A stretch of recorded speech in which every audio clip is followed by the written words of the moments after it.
सुप्रभातम। आपका हमारे चैनल संस्कृत गंगा प्रवाह में स्वागत है।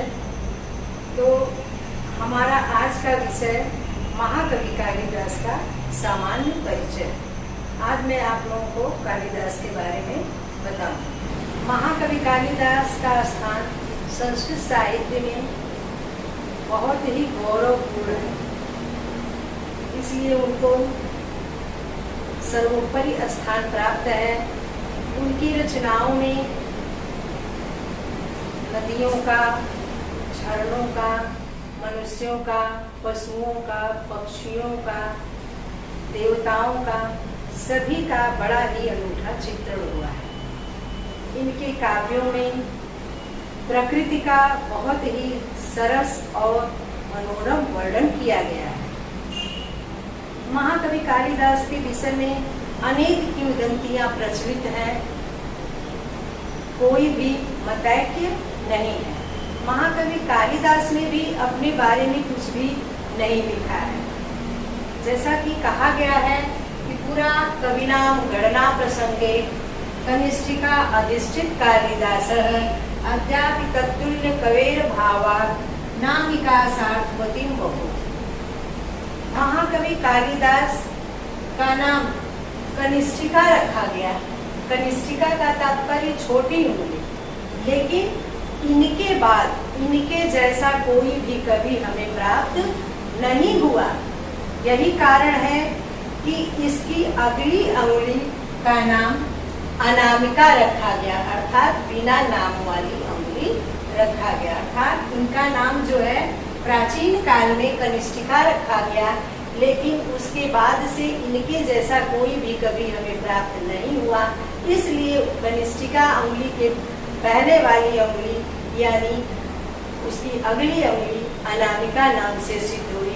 अनामिका नाम अर्थात बिना नाम वाली। अब जो है महाकवि कालिदास के जन्म के विषय में हमें कोई भी एक मत नहीं प्राप्त होता है।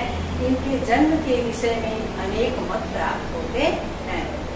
तो बच्चों, महाकवि कालिदास के स्थिति काल के विषय में जैसा कि मैंने आपको बताया कि एक मत नहीं है। इसमें विद्वानों ने अलग अलग मत स्वीकार किए हैं या माने हैं। जैसे कि इनमें जो है ईसा पूर्व 6ठी शताब्दी ईस्वी का मत कुछ लोग मानते हैं, कुछ लोग जो है गुप्तकालीन मत मानते हैं, कुछ लोग 2वीं शताब्दी ईसा पूर्व का मत मानते हैं और कुछ लोग 1म शताब्दी ईसा पूर्व का मत मानते हैं या स्वीकार करते हैं। जैसा कि 6ठी शताब्दी ईस्वी का मत मानने वालों की संख्या कम है और गुप्तकालीन मत को भी स्वीकार करने वाले विद्वानों की संख्या कम है। 2वीं शताब्दी ईसा पूर्व मत को स्वीकार करने की भी संख्या 2-4 या कम है, लेकिन अधिक संख्या में ईसा पूर्व 1म शताब्दी या 1म शताब्दी ईसा पूर्व का समय मानने वालों विद्वानों की संख्या अधिक मिलती है, ज्यादा मिलती है। और यही जो है तर्क संगत है कि महाकवि कालिदास का जन्म जो है ईसा पूर्व 1म शताब्दी में हुआ था। अब जो है इनके जन्म के बारे में, जैसा कि इसमें भी जन्म के बारे में भी, जन्म स्थान इनका कहाँ हुआ इसके बारे में भी एक मत नहीं है। तमाम लोग अलग अलग मत को मानते हैं या स्वीकार करते हैं। कुछ लोग इनके जन्म को कश्मीर मानते हैं, कुछ लोग इनके जन्म स्थान को अयोध्या मानते हैं, कुछ लोग इनको बंग प्रदेश का स्वीकार करते हैं और कुछ लोग इनको जो है उज्जैनी का स्वीकार करते हैं। लेकिन कश्मीर, बंग प्रदेश और अयोध्या यह तर्क संगत नहीं है। इनका जो है उज्जैनी जन्म स्थान ही तर्क संगत सिद्ध होता है, क्योंकि महाकवि कालिदास के खंड काव्य या गीत काव्य कर लीजिए मेघदूतम को जब हम पढ़ते हैं तो उसमें देखते हैं कि महाकवि कालिदास ने रामगिरी पर्वत से जब अलकापुरी संदेश भेजते हैं मेघ के द्वारा, बादल को या अर्थात मेघ को अलकापुरी रामगिरी से अलकापुरी का मार्ग टेढ़ा होने के बावजूद भी वह महाकवि कालिदास उनको उज्जैनी की तरफ जाने के लिए बताते हैं कि आप जो है जब रामगिरी पर्वत से जाना तो बीच में आपको उज्जैनी पड़ेगा, उज्जैनी से होते हुए आप अलकापुरी को जाना। जबकि उज्जैनी का मार्ग टेढ़ा है, फिर भी उन्होंने बादल को यह संदेश दिया कि आपको वहाँ से होके जाना है। इससे यह प्रमाणित होता है कि महाकवि कालिदास को उज्जैनी से बहुत ही लगाव था। इसलिए यह प्रमाणित होता है कि इनका जन्म स्थान जो है उज्जैनी था। ऐसे ही मेघदूतम में इन्होंने महाकाल का वर्णन, सबका वर्णन इन्होंने बड़े ही रोचक तरीके से किया है। सबको जब हम देखते हैं तो पता चलता है कि इनका जो है जन्म स्थान उज्जैनी ही सिद्ध होता है।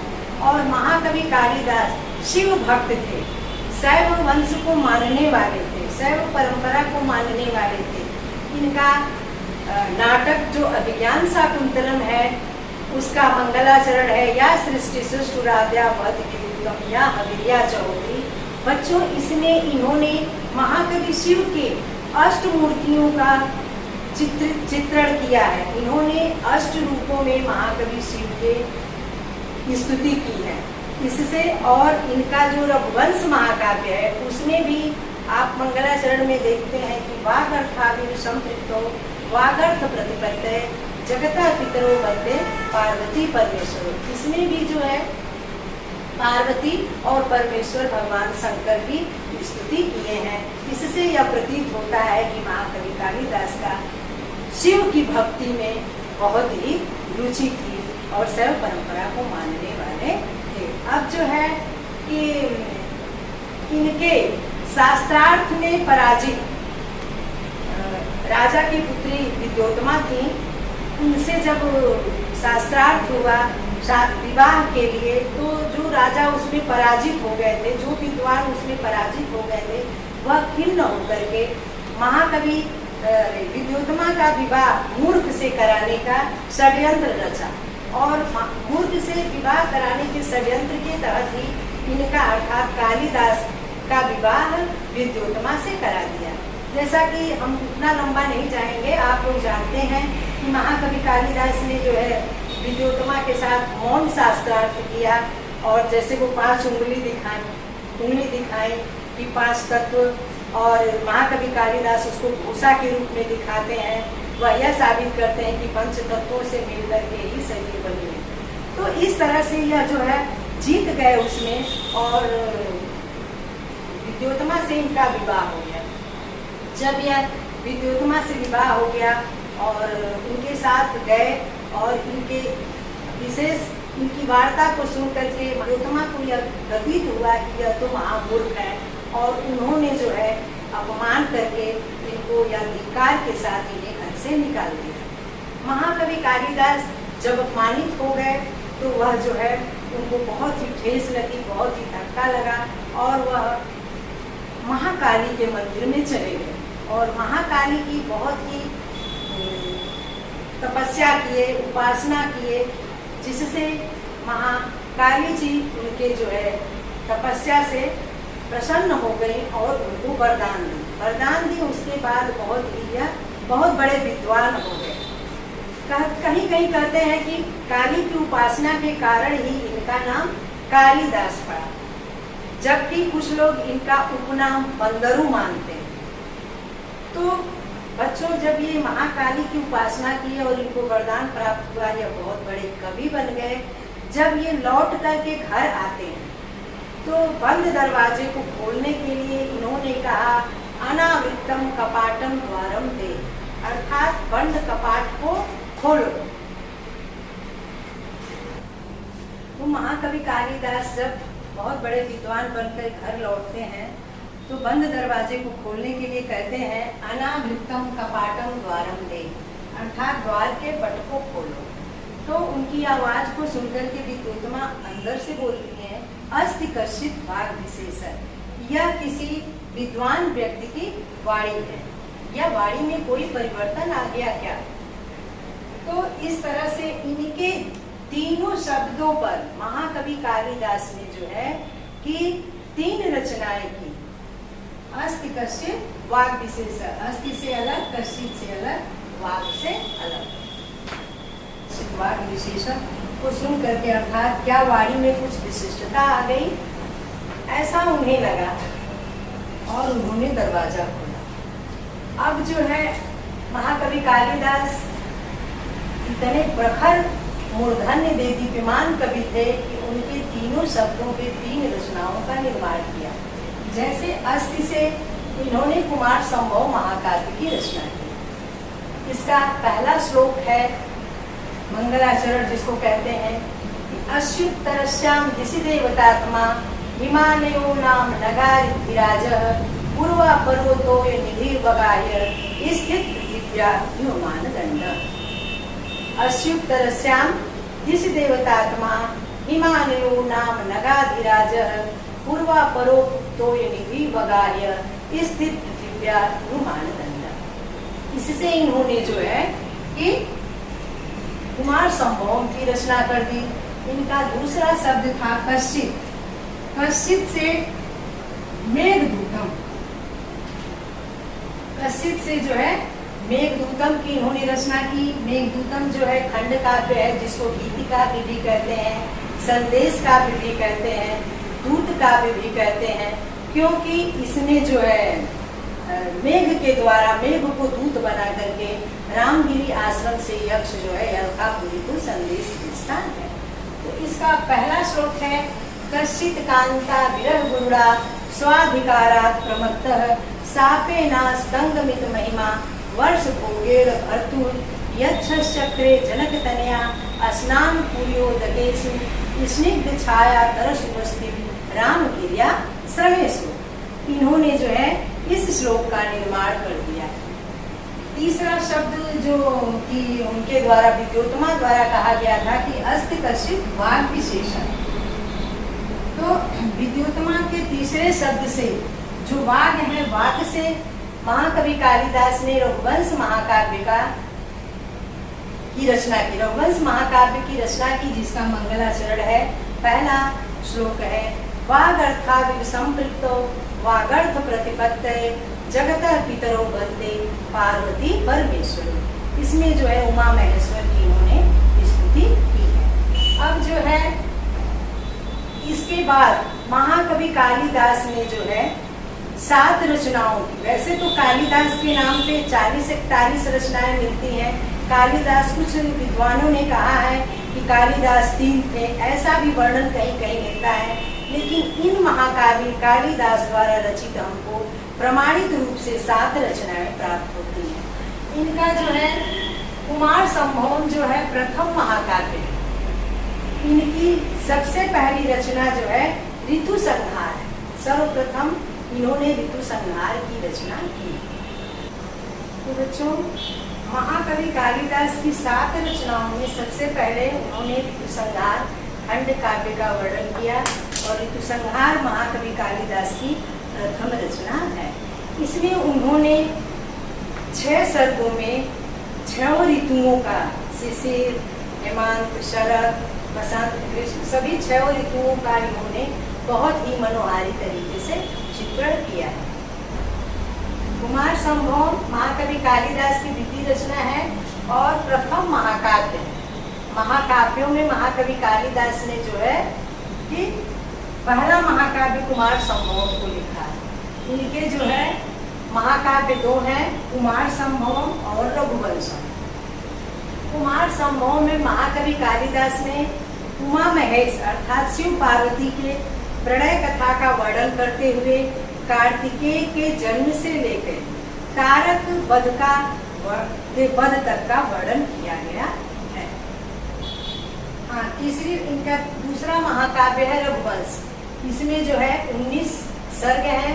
इसमें महाकवि कालिदास ने रघुवंशी राजाओं दिलीप, अज, रघु, दशरथ और जो है अग्नि वर्ण पर्यंत तक के राजाओं का बड़े ही अच्छे तरीके से उनके चरित्र के बारे में वर्णन किया है। चौथी रचना है मेघदूतम।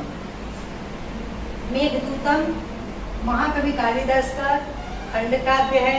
इसको गीति काव्य भी कहते हैं, संदेश काव्य भी कहते हैं और दूत काव्य भी कहते हैं। कभी कभी जो है परीक्षाओं में पूछा जाता है संदेश काव्य। संदेश काव्य इसलिए इसको मान लिया कि इसमें महाकवि कालिदास ने मेघ को दूत बना करके संदेश भेजते हैं, इसलिए जो है इसको संदेश काव्य मानते हैं। और दूत काव्य इस खंड काव्य या गीति काव्य की उत्पत्ति जो है ब्रह्म वैवर्त पुराण से इसमें दूत वाली परंपरा का अनुकरण किया गया है। जैसे ब्रह्म वैवर्त पुराण में दूत की परंपरा, दूत भेजना, ये देख करके महाकवि कालिदास ने इसको अपने ग्रंथ में इसका अनुकरण किया। वैसे ही वाल्मीकि रामायण को भी मानते हैं। वाल्मीकि रामायण में भी भगवान श्री रामचंद्र जी हनुमान जी को दूत बना करके भेजते हैं। इस सब को देख करके कालिदास ने इसको दूत काव्य के रूप में चित्रित किया। इसमें जो है दो भाग है, पूर्व में और उत्तर में। इसमें यक्ष अपने स्वामी कुबेर के द्वारा शापित होकर के रामगिरी आश्रम पे निवास करता है, और जब उसके वियोग के 8 महीने बीत गए हैं, आषाढ़ मास का पहला दिन देख करके वह बहुत ही ज्यादा उत्तेजित हो जाता है और मेघ को दूत बना करके अपनी प्रियतमा के पास अलकापुरी में यक्षिणी के पास मेघ को दूत बना करके भेजता है। इनका जो है अगली रचना है रूपक है, जिसको नाटक भी कहते हैं, मालविकाग्नि मित्रम। मालविकाग्नि मित्रम जैसा कि नाम से ही पता है, लग रहा है कि मालविका और अग्निमित्र, इसमें यह जो है इनका पहला नाटक है। विदर्भ राजकुमारी मालविका और अग्निमित्र के प्रणय कथा का इसमें इन्होंने बहुत ही रोचक तरीके से वर्णन किया है। अब जो है दूसरा नाटक इनका है विक्रमो वर्षीयम। विक्रमो उर्वशीयम मतलब इसमें पुरुरवा और उर्वशी के प्रणय कथा का बहुत ही मनोहारी चित्रण हुआ है या किया गया है। इसमें भी पुरुरवा उर्वशी के प्रेम कथा का वर्णन किया गया है। अंतिम नाटक इनका है अभिज्ञान शाकुंतलम। जैसा कि बच्चों आपको इसके नाम से ही पता चल रहा होगा कि अभिज्ञान शाकुंतलम, अभिज्ञान का मतलब होता है पहचान और शाकुंतलम मतलब शकुंतला की, अर्थात शकुंतला की पहचान। शकुंतला की पहचान कैसे होती है कि इसमें जो है मुख्य पात्र हैं दुष्यंत और शकुंतला। दुष्यंत जो है राजा है, हस्तिनापुर के राजा दुष्यंत हैं, और शकुंतला जो है कर्ण द्वारा पालित पुत्री है, जबकि उसकी माता पिता विश्वामित्र और मेनका है। विश्वामित्र और मेनका की पुत्री है और यह परित्यक्त है। इसका पालन पोषण महर्षि कण्व करते हैं और आश्रम में यह रहती है, और दुष्यंत के आने पर इससे जो है प्रेम हो जाता है और उन्होंने गांधर्व विवाह कर लेती। फिर उसके बाद दुष्यंत अपने राजधानी को लौट जाता है और पुनः कण्व के द्वारा शकुंतला को वहां भेजने पर वह नहीं पहचानता है, क्योंकि बीच में कहानी का मोड़ आ जाता है कि दुर्वासा शकुंतला को श्राप दे देते हैं और वह जो है इससे उसकी पहचान नहीं हो पाती है। उसके निवारण के लिए दुर्वासा ने बहुत ही अनुनय विनय के बाद उन्होंने कहा कि कोई पहचान दिखाने पे यह जो है दुष्यंत उसको पहचान लेगा, और दुष्यंत के द्वारा दी गई पहचान अंगूठी थी, जो कि रास्ते में ही शकुंतला की अंगुली से गिर जाती है। तो जब शकुंतला की अंगूठी गिर जाती है और दुष्यंत के न पहचानने पे, धिक्कारने पे वह जब अंगूठी दिखाना चाहती है, तो उस समय उसकी अंगुली से अंगूठी गिर गई रहती है, नहीं रहती है, जिससे उसे बहुत ही अफसोस होता है, बहुत ही अपमानित होना पड़ता है और दंश झेलना पड़ता है। इसी नाटक के आधार पे विद्वानों ने कहा है कि काव्येषु नाटकम रम्यम तत्र रम्या शकुंतला तत्रापि चतुर्थो अंक तत्र श्लोक चतुष्टयम। कि कहा गया कि काव्येषु नाटकम रम्यम, काव्यों में जैसे विधाएं तो तमाम है, काव्य है, कहानी है, कथा है, संस्मरण है, रिपोर्टाज है, गद्य है, ये तमाम विधाएं हैं। विधाएं अर्थात प्रकार है। इसमें नाटक भी एक प्रकार होता है, अर्थात रूपक भी एक प्रकार होता है। तो काव्यों में नाटक जो है बहुत ही रमणीय होता है, क्योंकि यह दृश्य श्रव्य, इसको देखा भी जाता है और सुना भी जाता है। तो तो काव्यों में नाटक रमणीय होता है, तत्र रम्या शकुंतला, और नाटकों में सबसे ज्यादा रमणीय शकुंतला है, अर्थात अभिज्ञान शाकुंतलम है। और तत्रापि चतुर्थो अंक, उस अभिज्ञान शाकुंतलम में चौथा अंक बहुत ही महत्वपूर्ण है, जिसमें महर्षि कर्ण के द्वारा शकुंतला की विदाई की जाती है, उसको पति गृह भेजते हैं महर्षि कर्ण।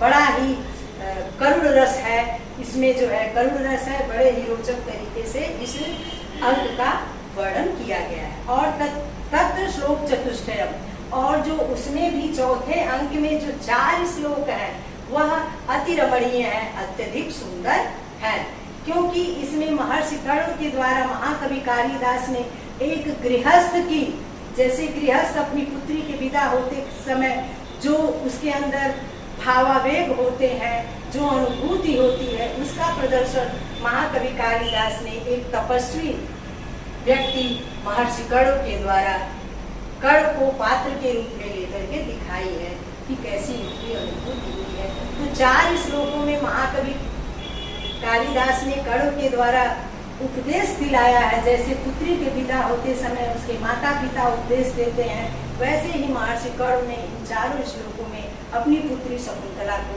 उपदेश दिया है कि ससुराल में जाके कैसे रहना, क्या व्यवहार करना, और किस तरह से करने पे लड़कियां जो है लक्ष्मी पद को प्राप्त होती हैं। इसलिए जो है यह विज्ञान शाकुंतलम बहुत ही रमणीय और रोचक नाटक है। इसका अनुवाद तमाम अनेक विदेशी भाषाओं में किया गया है कि, और महाकवि कालिदास को अभिज्ञान शाकुंतलम नाटक को देखते हुए ही इन्हें शेक्सपियर की उपाधि दे दी जाती है। इनको जो है आधुनिक शेक्सपियर की संज्ञा दी गई है। तो बच्चों, इस तरह से जो है महाकवि कालिदास के बारे में हमने आपको बताया, उनके स्थिति काल, उनका जन्म स्थान, उनकी रचनाओं के बारे में आपको हमने बताया और आपने उसको देखा। अभी कभी कभी जो है परीक्षाओं में पूछा जाता है कि जैसे अभिज्ञान का तात्पर्य क्या है या शकुंतला का तात्पर्य क्या है, शकुन से क्या तात्पर्य है। जैसे अभी हमने बताया विज्ञान का तात्पर्य पहचान है, शकुंतला अर्थात शकुंतला की, शाकुंतलम शकुंतला की, शकुन, शकुन जो है एक पक्षी होता है। तो ये सब जो है किसी भी परीक्षाओं में, प्रतियोगी परीक्षाओं में पूछा जाता है। ऐसे ही पूछ देते हैं कि रघुवंश में कितने सर्ग हैं, तो 19 सर्ग हैं। ऋतु संहार में कितने सर्ग हैं, तो 6 सर्ग हैं। और जो है इनका प्रथम नाटक कौन सा है, तो विक्रमो मालविकाग्नि विक्रम है। इस तरह से आपको इस पे तमाम प्रश्न बनते हैं और आपसे प्रतियोगी परीक्षाओं में पूछे जाते हैं। तो बच्चों, आज का विषय हमारा यहीं पर समाप्त होता है और अब हम फिर अगली कक्षा में दूसरे विषय के साथ उपस्थित होंगे। और अगर आपको मेरी वीडियो यह पसंद आई हो तो उसको लाइक करिए और हमारे चैनल संस्कृत गंगा प्रवाह को सब्सक्राइब कीजिए और शेयर कीजिए। धन्यवाद।